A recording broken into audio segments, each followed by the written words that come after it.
ይሄው አሁን አክሱም ላይ ሙስሊም ወንድሞቻችን እህቶቻችን ጁምዓ ሰላት አትሰግዱም ብለው ቁርአን ቀደው ሂጃብ አትለብስም አትማሩም ብለው መስገዳቸውን ብለው አዛ ያደርጓቸው በገዛ ሀገራቸው በገዛ መሬታቸው በኖሩበት ሀገር አዛ ያደረጓቸው ነው።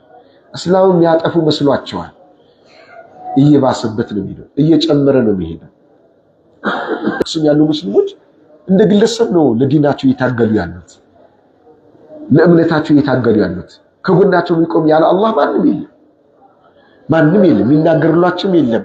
እንኳን በቦታው ተገኝቶ ለምን ብሎ የሚጠይቅላቸው ሊኖር ይቀርና ያ የምናየው ተጨባጭ ነው፣ የምንሰማው ተጨባጭ ነው። አላህ ነው ኢትዮጵያ ውስጥ እስላምን እያቆየው። አክሱም ላይ ያሉ ሙስሊም ወንድሞቻችን አላህ ይድረስላቸው፣ ሐቃቸው የሚከበርላቸው አላህ አድርግላቸው፣ መሳጅዶች የሚገነባላቸው አላህ አድርግላቸው፣ የቀብርን ስፍራ አላህ ይስጣቸው። ብዙ መራኪዞች እስላም የሚማሩበት የሚያስተምሩበት መራኪዞችን አላህ ይገንባላቸው። እንደዚህ አዛም ያደርጉትም ሂዳያ አላህ ይስጣቸው። አላህ ወደ እስላም አላህ ያምጣቸው። ሙስሊሞች አላህ ያደርጋቸው።